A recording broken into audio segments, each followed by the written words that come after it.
Con mucho gusto incorporamos a nuestra mesa al doctor Darío Villarruel. ¿Qué tal, Víctor Hugo? ¿Cómo está? Con un invitado muy especial. Exactamente, quien hizo la denuncia, el único, con todo lo que se dice, todos los que se rasgan la vestidura, el único que fue a tribunales después del fallo fue el doctor Marcelo Parrilli, que es abogado, penalista, con trayectoria política, y tuvo la suerte de que el fiscal Guillermo Marijuán, cuando nadie lo esperaba, requirió la investigación. Preguntémoslo a él si esperaba que Guillermo Marijuán diga, sigamos para adelante o mejor no investiguemos a los ministros de la Corte. Doctor, bienvenido. ¿Cómo va, doctor? Bueno, muchas gracias por la invitación. Yo creo que hay un elemento clave, que es lo que lo empuja a Marijuán, que es extrajurídico, pero que es decisivo en este tipo de situaciones, que es el rechazo popular masivo al fallo de la Corte, ¿no? Me parece que lo mismo que motiva al gobierno, digamos, que con su línea en materia de derechos humanos está totalmente identificado con este fallo, o este fallo con la línea del gobierno, a tratar de separarse hoy del fallo, es lo que hace que Marijuán también impute. De eso no tengo ninguna duda. Si acá no hubiera habido la movilización que ya se ve, mañana creo que va a ser un acto multitudinario similar al rechazo del indulto menemista, me parece a mí. Si esto no hubiera existido, el imputado sería yo, no los denunciados, digamos. Pero no su denuncia, doctor. Uno se pregunta cómo sigue esta Corte, qué credibilidad, qué respeto puede tener. Sí, está muy deteriorada porque además es un fallo, digamos, de una pobreza paupérrimo desde el punto de vista técnico, ¿no? Es de una pobreza difícil de imaginar, un razonamiento casi escolar, simplista, para una cuestión que resolverla era muy fácil, porque tenemos delitos de lesa humanidad cuyas penas bajo ningún punto de vista pueden ser disminuidas. Este es el concepto central, es decir, ¿por qué se comete el prevaricato? Porque se aplica a un delito, una ley que no se puede aplicar, más allá de que estuviera vigente o no, que no lo está. Es decir, hoy dijimos, para simplificar, es aplicarle el reglamento del rugby al fútbol o viceversa. Es imposible aplicar esa ley a esa condena, y lo hacen.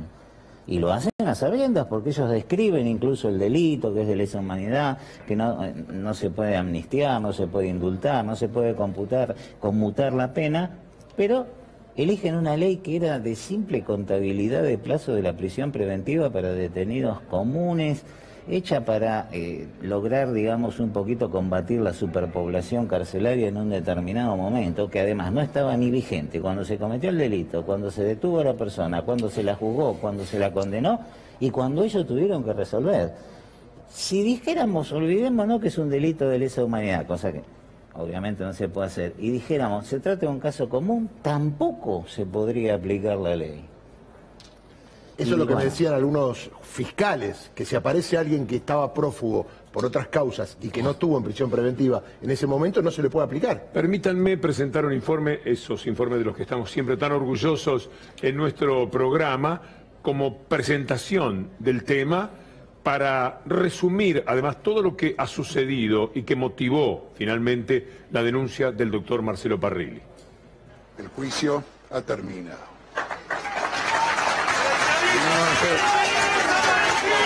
Inmediatamente, se tiene inmediatamente. Se tiene inmediatamente. Sácalo inmediatamente. Sácalo inmediatamente. Sácalo inmediatamente.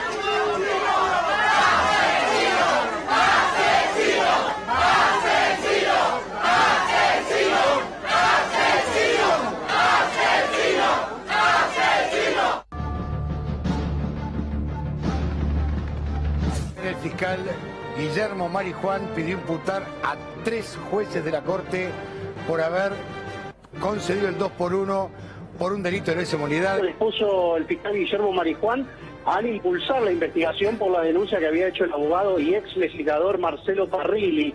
El delito que se investiga, o por el que se abrió formalmente la investigación, es prevaricato, que, para que todo el mundo entienda, significa cuando un juez toma una decisión contraria a derecho a sabiendas de que es injusta. Sería muy presuntuoso de mi parte, como juez de primera instancia, emitir una opinión sobre un fallo de nada menos que de la Corte Suprema de Justicia.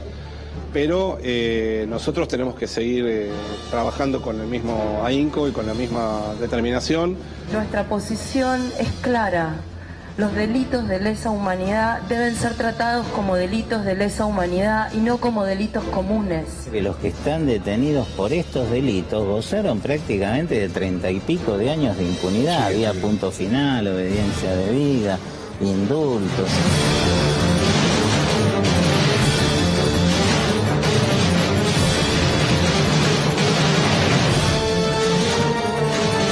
Fallo más impopular que podamos recordar en los últimos años. Creo que la Corte Suprema volvió a ser la Corte Suprema.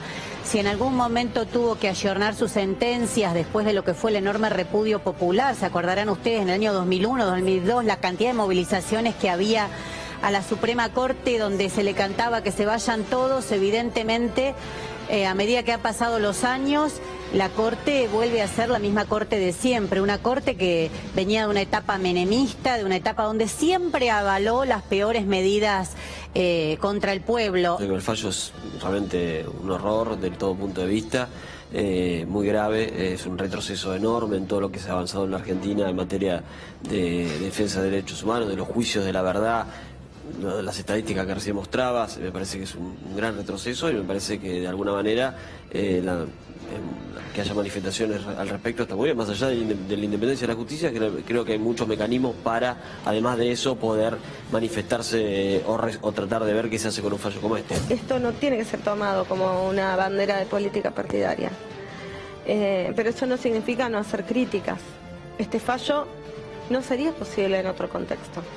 Con otro gobierno, ¿sí?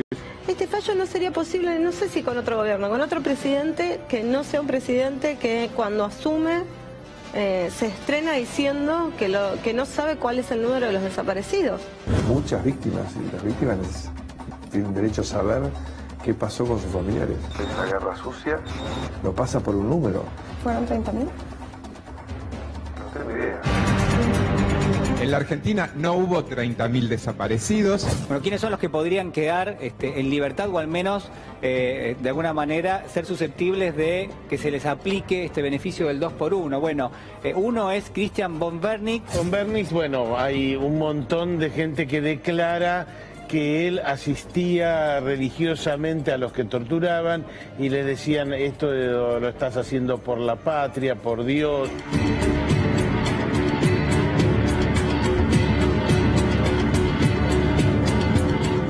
Procura de verdad y justicia en estos casos. De hecho, la presencia del juzgado aquí en el hospital lo ratifica en ese sentido. Lo primero que quiero decir es que yo no hubiera dictado el fallo de la mayoría, no hubiera compartido, hubiera estado quizás, seguro que no con el presidente porque dice estupideces, pero sí con los fundamentos de Juan Carlos Maqueda. Pero que el fallo desde el punto de vista del positivismo penal liberal es correcto. Y ver realmente cuando uno se representa la figura de un genocida caminando en libertad por la calle frente a uno de los hijos que le fueron arrebatados de sus padres, la verdad da pena, vergüenza, vergüenza ajena, pues nosotros no concedemos en ese sentido de ninguna manera. Y quiero decir que la verdadera interpretación la dio el secretario de Derechos Humanos del gobierno, cuando en su primera manifestación dijo que el fallo era bueno. Y la verdad, después se rectificó, después cambió de opinión. Pero hay un dicho que lo voy a parafrasear, que dice que aunque el gorila se vista de seda, gorila queda.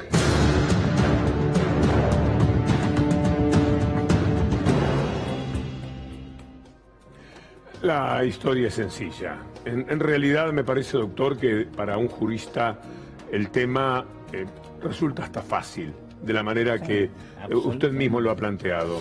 Eso demuestra el dolo, la intención de sacar un fallo ilegal, digamos. Después quiero decir algo sobre algunas muestras de cinismo que acabo de ver ahí. El fallo va en dirección de la política del gobierno de Cambiemos, va en esa dirección. No nos podemos olvidar de Macri hablando de la guerra sucia. El concepto de guerra sucia lo enumeraba Videla, Viola, Menéndez, Camps, lo peor de la dictadura militar. minimizando el número de desaparecidos.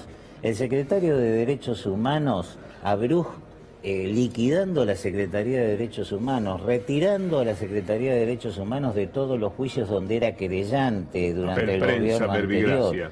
Papel prensa, la causa del CES, todas las causas de violaciones a los derechos humanos. El ministro de Justicia y Derechos Humanos, Garabano, entrevistándose todos los días, digamos, con familiares de los represores, garantizándoles que, bueno, esto va a ir camino a una amnistía. Y cumpliendo finalmente. Es que el destino final de este plan inclinado es la impunidad. Ahora, cuando esta gente saca un fallo en esa línea, lo primero que dice Abruj es, el fallo está bien. Después, cuando ve la repulsa popular, los debe haber juntado Durán Barba en una pieza y les dio 10 renglones, porque todos repiten lo mismo, es un delito de lesa humanidad, etcétera.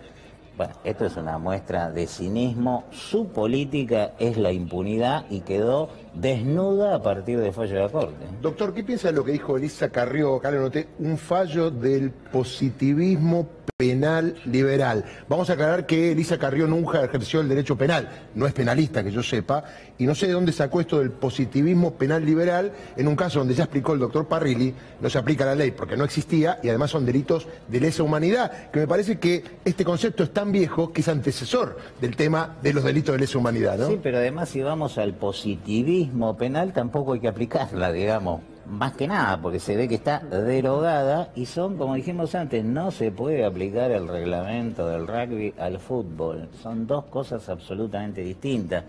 Carrió evidentemente termina defendiendo el fallo de la Corte.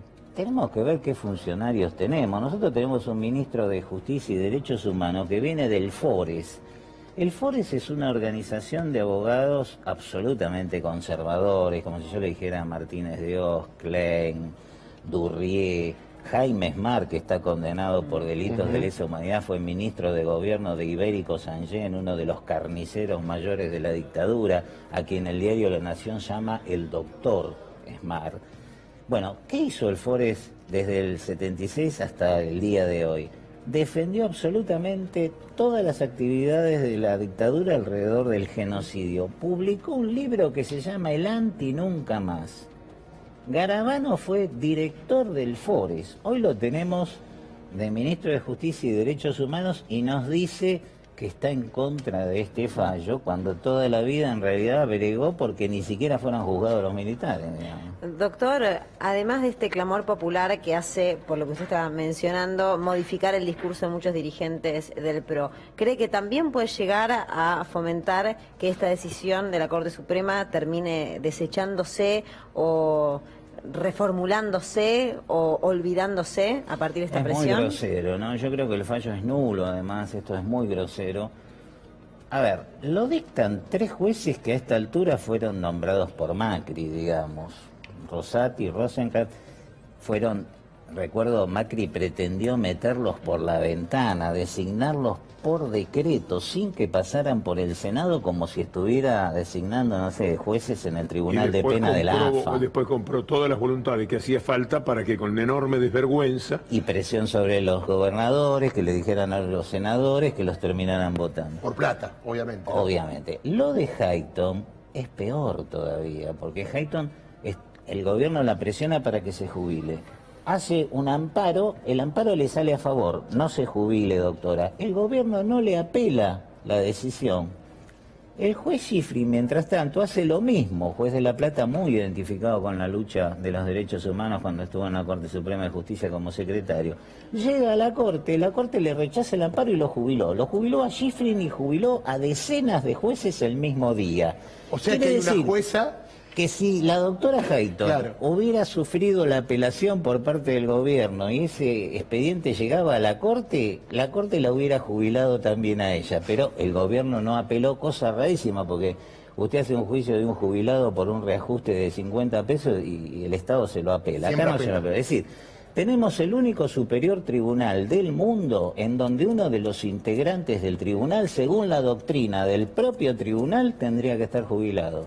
¿Y cómo salimos de esto? Porque hoy están los legisladores reunidos, planteando leyes que a mí me parece que no van a prosperar, porque las leyes son para adelante, pero podemos encontrar el mismo camino en la justicia. Acá tengo el fallo de San Juan, tribunal oral, que declaró la inconstitucionalidad del beneficio del 2x1 para un represor. Esto va a llegar a la Corte.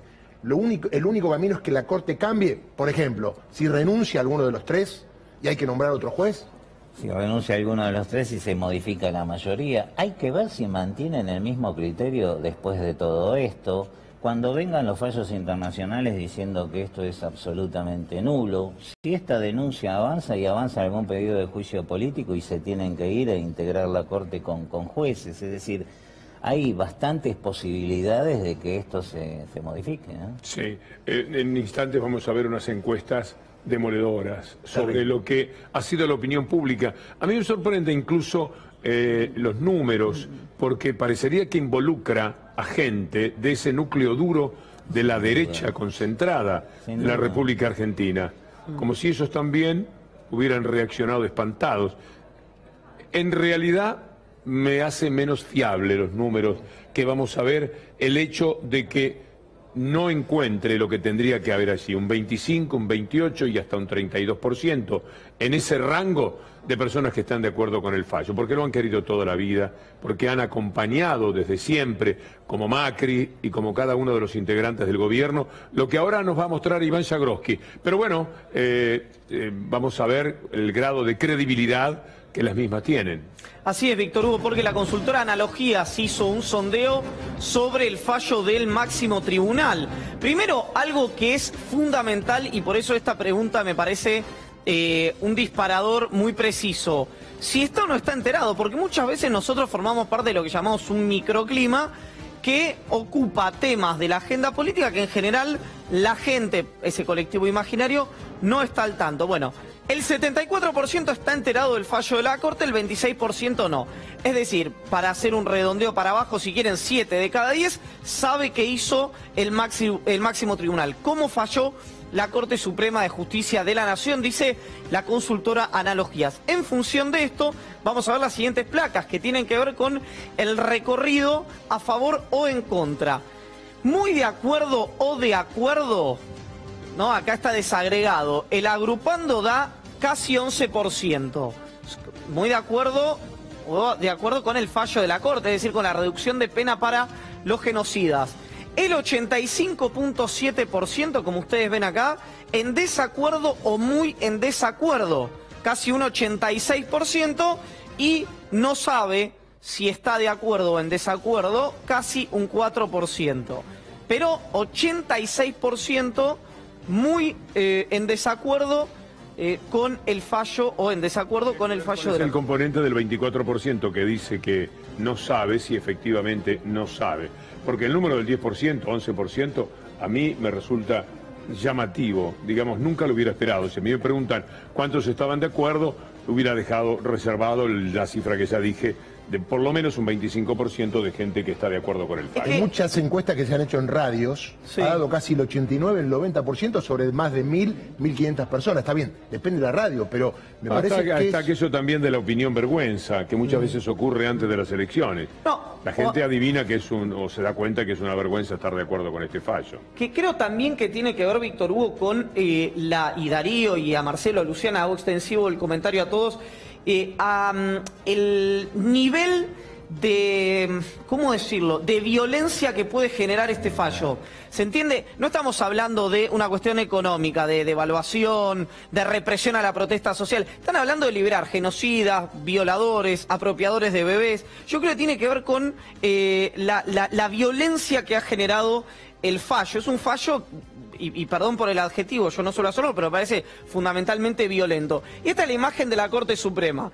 Muy buena, buena o regular, positiva, casi un 32% tiene esa imagen del máximo tribunal. De la misma gente, ¿y cómo va a ser? Y bueno, pueden, Víctor... ¿Cómo va a tener imagen positiva? El 32%... mientras solamente el 8% no está de acuerdo con el fallo. Bueno, alguien puede estar, no sé, de acuerdo con haber votado al gobierno y no estar de acuerdo con algunas medidas que impulsa. No, yo creo que tiene que ver con eso. Este caso es más drástico. No se puede apoyar al equipo si se va al descenso, es más o menos así. Dejémoslo, Iván, que está en rol comprensivo. Sigamos. No, No, esto es error comprensivo de lo que piensa la gente, digamos, de que la gente no piensa 50-50, digamos, puede tener ese matiz de a lo mejor tener una visión positiva de alguno de los integrantes de la Corte y no de todos. Es difícil encontrar uno aprobable. Hoy yo creo que es un buen tema ese, que se podría debatir incluso con Darío y con el doctor Parrilli. Si... Los tres que están en el tema ya están perdidos para la causa. De los medios que lo condenaron a una amenaza feroz desde hace un tiempo. Y Maqueda, no se sabe poco de Maqueda, da la impresión de que lo sigue a Lorenzetti. Maqueda nunca habló públicamente. Es como un segundo voto, un sidecar de Lorenzetti. ¿Nunca habló Darío, en serio? No sabía ese dato. No se conoce nota a Maqueda y cuando lo Mirá vas qué a ver... desafío, porque él consigue notas imposibles los sábados y domingos. Vamos a conseguirla. Entonces, vamos a tratar. Intentá hacer a Maqueda, dale. Y casi, Víctor Hugo, un 61% tiene una imagen regular, negativa, mala o muy mala de la Corte Suprema de Justicia de la Nación. Un 7% no tiene opinión formada por el caso. Uno estima, Víctor Hugo, que si esta comparación se hiciera con lo que había sido la Corte, recuerda la renovación de la Corte luego de la Corte menemista, sería muy otro el resultado, pero el último fallo claramente le generó un daño en la imagen pública al máximo tribunal muy pero muy importante, como vemos en esta encuesta de analogías. Doctor Parrilli, ¿qué le parece la encuesta? No, me parece real. Yo, discrepando un poco, Víctor Hugo, creo que la derecha criminal en la Argentina no llega al 28%. La derecha que la transitamos durante la dictadura militar de gente que te decía, yo estoy a favor de que estén presos, que los condenen a 50 años. Había gente que decía, yo quiero que los fusilen en la cancha de River, transmitido por televisión, pero no que utilicen este sistema. Es decir, ahí hay muchos que estarían a favor de aplicarles penas, sancionarlos, hasta torturarlos, etcétera, pero no las desapariciones, digamos, y no las ejecuciones clandestinas. De manera... Bueno, digo, nosotros tenemos un jurista como Sapsay, que no digo que esté a favor de los fusilamientos, pero ha seguido la línea del gobierno en todo, digamos. Es un hombre, como él mismo dijo, no me pueden decir que yo sea kirchnerista ni nada por el estilo. Y salió ferozmente a criticar este fallo, digamos, porque es algo que repulsa incluso a sectores de derecha, pero que son más liberales. El problema de la derecha o de los liberales argentinos, yo siempre digo que son liberales de capucha y picana, porque son liberales en lo económico, es decir, mercantilistas, pero en el terreno de los derechos y garantías son fascistas directamente, ¿no? Doctor, pero no todos son exactamente así, digamos. Un verdadero gusto, el Gracias empeño además que ha puesto, que nos representa. Verdaderamente estaremos pendientes de lo que pueda ocurrir. Es un paso interesante que, por las razones que muy bien usted expuso, y no por otras, Marijuán tuvo que, como el gobierno dice ahora, yo no tengo nada que ver con este fallo, acomodar las circunstancias a acompañar su demanda. ¿En qué juez cae? Rafecas es el que tiene, que es un juez con mucha trayectoria, digamos, en el tema de investigaciones de delitos de violaciones de derechos humanos, y un doctrinario. El prestigio más importante de Rafecas viene de esa fuente, quería recordarlo. Doctor Villarruel, un cierre. Solo para decir que ya están los preparativos para las marchas, hay mucha gente que ya está preparándose para ir a la Plaza de Mayo. Y un dato, aquellos que dicen que están en contra del fallo y que nunca marcharon, que nunca reclamaron, que nunca protestaron, ¿cómo se van a presentar a la plaza? ¿Me arrepentí? Queda ahí flotando la pregunta. Bueno, tenemos una información de las que presentamos de una manera especial en C5N.